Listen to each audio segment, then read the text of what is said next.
بسم اللہ الرحمن الرحیم شہر رمضان الذی انزل فیہ القرآن۔ رمضان کا مہینہ وہ ہے کہ جس میں قرآن اتارا گیا۔ محترم ناظرین، السلام علیکم۔ چونکہ میری طبیعت ناساز ہے اس لیے میں مسلسل ویڈیوز نہیں لا سکتا۔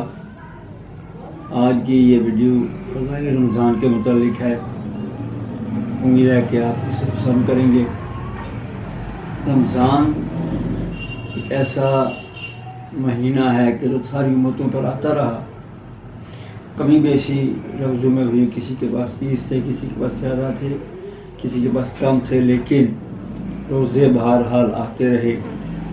قرآن کریم میں اللہ نے فرمایا کتب علیکم الصیام کما کتب علی الذین من قبلکم، تم پر روزے اسی طرح فرض کیے گئے ہیں جس طرح کہ تم سے پہلی امتوں پر فرض کیے گئے تھے۔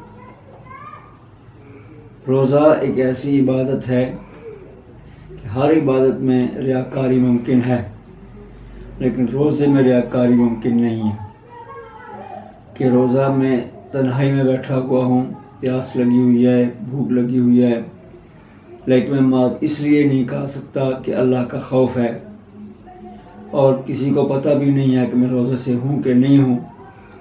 اگر میں کھا لوں تو کسی کو کیا پتہ چلے گا کہ میرا روزہ ہے کہ نہیں۔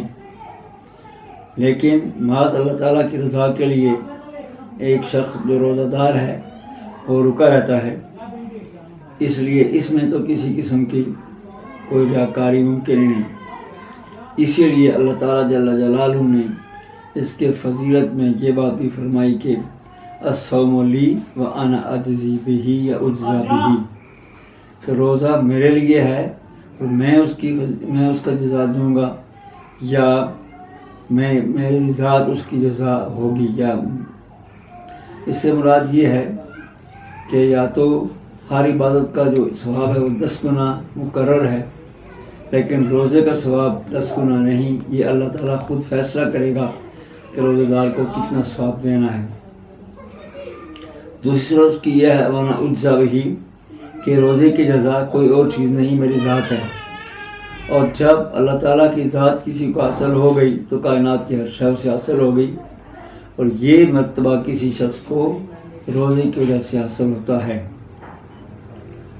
نبی کریم صلی اللہ علیہ وسلم نے فرمایا کہ جنت کے دروازوں میں سے ایک دروازہ ہے باب الریان، یعنی سیرابی کا دروازہ، جس سے کہ صرف روزہ دار داخل ہوں گے۔ رمضان کا مہینہ اس اعتبار سے بہت زیادہ اہمیت رکھتا ہے کہ رمضان سے مشتق ہے، جس کا معنی ہے جلا دینا، چونکہ یہ گناہوں کو جلاتا ہے، اس لیے اس کو رمضان کہتے ہیں۔ اور اس کی گواہی یہ حدیث دیتی ہے کہ نبی کریم صلی اللہ علیہ وسلم نے فرمایا کہ رمضان کے 3 عشرے ہیں، پہلا عشرہ رحمت ہے، دوسرا مغفرت ہے، تیسرا جہنم سے چھٹکارے کا مہینہ ہے، عشرہ ہے۔ اس کا مطلب یہ ہے کہ گناہ گار کئی قسم کے، کچھ تو وہ ہیں کہ جو پہلے عشرے بخشے جائیں گے، لیکن کچھ وہ ہوں گے جن کے گناہ زیادہ ہیں، وہ اس عشرے میں نہیں بخشے جائیں گے، تو دوسرے عشرے میں اللہ تعالیٰ ان کو معاف فرما دے گا۔ اور کچھ ایسے بھی ہوں گے کہ جو ان سے بھی زیادہ گناہ گار ہیں، وہ دوسرے عشرے میں بھی نہیں بخشے جائیں گے، تو تیسرے عشرے میں اللہ تعالیٰ ان کو بھی معاف فرما دے گا۔ اس طرح روزہ رکھنے والے کے گناہ وہ جل جاتے ہیں، اور روزہ رکھنے والا اللہ کی رحمتوں کا مستحق ہو جاتا ہے۔ اسی لیے نبی کریم صلی اللہ علیہ وسلم نے ایک دفعہ فرمایا کہ وہ شخص برباد ہو کہ جس کے پاس رمضان آیا اور اس نے اپنی مغفرت نہیں کروائی۔ رمضان کے حوالے سے یہ بہت اہم بات ہے کہ رمضان کی فضیلت خود اللہ تعالیٰ جل جلالہ نے بیان فرمائی۔ اللہ نے فرمایا کہ میں نے رمضان میں قرآن اتارا۔ قرآن وہ کتاب انقلاب ہے جس نے تاریخ انسانیت کی تاریخ بدل کے رکھ دی، اور ایسی قوم کو جو بدوں کی قوم کہلاتی تھی اور جن کے بارے میں مشہور تھا کہ یہ اونٹ بھی چلانے کے قابل نہیں ہیں، وہ دنیا کے بڑے فاتحین میں شامل ہوئے، بڑے بڑے علماء پیدا ہوئے، بڑے بڑے فقہاء پیدا ہوئے، ان میں بڑے بڑے محدثین پیدا ہوئے، اور وہ قوم ایک بالکل نئی قوم کے اندر ڈھل گئی۔ یہ قرآن کریم کا انقلاب تھا جو دنیا میں آیا، اور یہ قرآن کریم رمضان میں اترا۔ اس طرح یہ مہینہ ہمیں اس انقلاب کی یاد بھی دلاتا ہے جو قرآن کریم دنیا میں لے کر آیا۔ رمضان میں ایک خاص بات یہ ہے کہ نبی کریم صلی اللہ تعالیٰ علیہ وسلم رمضان میں بہت زیادہ سخاوت فرمایا کرتے تھے۔ یہ اس کے فضائل میں سے ہے۔ اتنی زیادہ سخاوت کے صحابہ کہتے ہیں کہ نبی پاک صلی اللہ علیہ وسلم تو ایک چلتی ہوئی ہوا سے بھی زیادہ سخی ہو جاتے تھے رمضان میں، اور رمضان کی ہر رات میں جبرائیل امین نبی پاک صلی اللہ علیہ وسلم کے پاس آتے اور جو قرآن نازل ہو چکا ہوتا اس کا دور کرتے، اور جب جبرائیل ملاقات کے لیے آیا کرتے ان دنوں میں نبی پاک علیہ السلام کی سخاوت بہت زیادہ بڑھ جایا کرتی تھی۔ اسی لیے ہمارے لیے بھی حکم یہی ہے کہ ہم بھی سارا سال سخاوت کریں، لیکن رمضان میں اس سخاوت کا مقدار بڑھا دیں۔ رمضان کی خصوصیات میں سے ایک خصوصیت یہ بھی ہے کہ نبی پاک علیہ السلام نے فرمایا کہ اگر کوئی شخص کسی روزہ دار کو روزہ افطار کرواتا ہے تو اس کو اتنا اجر ملتا ہے جتنا روزہ رکھنے والے کو ملتا ہے، اور روزہ رکھنے والے کے اجر میں کوئی کمی نہیں آتی۔ اس لحاظ سے یہ ایسی عبادت ہے جس کے اجر و ثواب میں کسی حالت میں بھی کمی نہیں آتی۔ خود رکھیں، اس کا اجر و ثواب یہ ہے کہ ایک نفل فرض کے برابر ہے اور فرض 70 فرائض کے برابر ہے، اور اگر کسی کو روزہ رکھوائیں تو پھر یہ ہے کہ اس کو روزے کی مشقت اور تکلیف برداشت کرنے کا ثواب جس طرح روزے رکھنے والے کو ملے گا اس طرح اس کو بھی ملے گا جو اس کو روزہ افطار کروائے گا۔ صحابہ نے عرض کیا رسول اللہ، ہمیں سارے کے پاس ایسا کچھ نہیں ہوتا کہ ہم لوگوں کو روزہ افطار کروا سکیں، تو اس کا کیا حل ہے؟ آپ نے فرمایا کہ تم پانی ہی اگر یا دودھ یا کھجور کچھ بھی دے سکتے ہو تو اگر اس کے ذریعے سے روزہ افطار کروا دو تب بھی تمہارا اجر و ثواب ان لوگوں کے برابر ہوگا کہ جو اچھے وسائل سے روزہ افطار کرواتے ہیں۔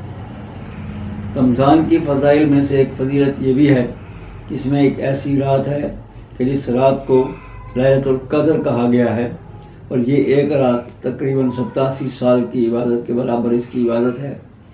اور یہ چونکہ سابقہ امتوں کی عمریں بہت زیادہ ہوتی تھیں، ایک دفعہ نبی پاک علیہ السلام نے کسی سابقہ امت کے کسی عابد کا بیان فرمایا کہ وہ بہت زیادہ دیر تک عبادت کرتا رہا، اللہ نے اس کو لمبی عمر عطا کی تھی۔ صحابہ کو رشک ہوا اتنی عمریں تمہاری ہیں ہی نہیں، ہم سے تو وہ امتیں آگے بڑھ جائیں گی، تو اللہ تعالیٰ نے یہ صورت قدر اتاری کہ نہیں، آپ ایک رات میں عبادت کریں تو یہ 87 سال کی عبادت کے برابر ہوگا، یعنی ساری زندگی کی عبادت کے برابر۔ اور اگر زندگی میں 3-4 دفعہ یہ لیلۃ القدر مل جائے تو انسان کی ساری زندگی عبادت میں ہی گزر جائے۔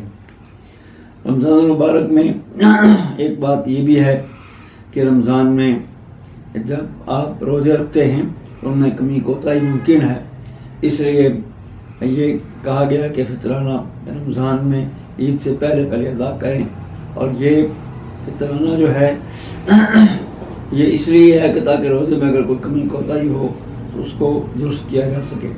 اور اس سے دوسرا فائدہ یہ ہے کہ غربا مساکین کو کھانا اور عید میں شامل ہونے کا موقع ملتا ہے۔ اس لحاظ سے رمضان غربا اور مساکین کے لیے ایک نعمت غیر مترقبہ کے بعد ثابت ہوتی ہے۔ افسوسناک امر یہ ہے کہ ہمارے لوگ نیکی رمضان میں کرتے ہیں اور آٹے کا تھیلا دے کر تصویریں پوری دنیا کے اخبارات پر اور ریڈیو پر اور ٹی وی پر شائع کرتے ہیں۔ یہ شرمناک بات ہے، اس لیے کہ تم نے اگر اللہ کے لیے دینا ہے تو اس غریب کی عزت نفس کو کیوں مجروح کرتے ہو کہ جس کو تم نے کچھ دیا ہے، اور تو کچھ تم نے دیا ہے اس کا اجر و ثواب تمہیں کچھ نہیں، کیونکہ تم نے واضح طور پر نظر آ رہا ہے کہ تم یہ صرف یہ دکھاوے کے لیے کر رہے ہو۔ اور حدیث پاک میں ہے کہ قیامت کے دن اللہ تعالیٰ دکھاوا کرنے والوں سے کہے گا، جاؤ جا کر جن کے لیے تم نے یہ عمل کیا تھا ان سے اس کا جو ثواب لو، تم نے میرے لیے کیا ہی نہیں تھا، اس لیے میں تمہیں اس کا کیا جو ثواب دوں۔ اس طرح رمضان مبارک میں اللہ تعالیٰ جل جلالہ نے بے شمار برکتیں اور رحمتیں رکھی ہوئی ہیں۔ ایک حدیث میں ہے کہ آخری رات میں اللہ تعالیٰ اتنے لوگوں کی بخشش کرتا ہے جتنے بنو کلب کی بکریوں کے بال ہیں۔ اس میں ساری امتوں کے لوگ شامل ہیں، صرف ہماری امت محمدیہ ہی شامل نہیں، ساری امتوں کے لوگ شامل ہیں۔ صحابہ نے عرض کیا رسول اللہ کیا وہ ليلۃ القدر ہے؟ فرمایا نہیں، جب مزدوری کر کے کام پورا کر لے تو اس کا اجر اس کو دیا جاتا ہے۔ یہ اجر کی رات ہے کہ جب ایک شخص روزہ رکھ کے آخری رات کو پہنچتا ہے، اللہ تعالیٰ فرشتوں سے کہتا ہے کہ فرشتوں میرے بندے نے میرے حکم کے مطابق روزے مکمل کر لیے ہیں، اب اس کا اجر دینے کا وقت ہے، تو میں اس کو اتنا اجر دوں گا اتنا اس کے خواب و خیال میں بھی نہیں ہوگا۔ اس طرح رمضان المبارک ہمارے لیے ایک برکت اور رحمت کا مہینہ ہے، عبادت کا ثواب بڑھ جاتا ہے، اس میں سخاوت کرنی چاہیے، اور اسی طریقہ سے اس قسم کی سخاوت کرنے کے ساتھ اس میں ریاکاری کا پہلو نہیں شامل ہونا چاہیے۔ اور ہاں ایک بات یہ بھی کہ غیر مسلموں میں تو یہ باقاعدہ روایت موجود ہے کہ ان کے تہوار جب آتے ہیں تو قیمتیں کم کرتے ہیں، اور ہمارے ہاں یہ بدبختی ہے کہ ہم رمضان میں قیمتیں بڑھا دیتے ہیں۔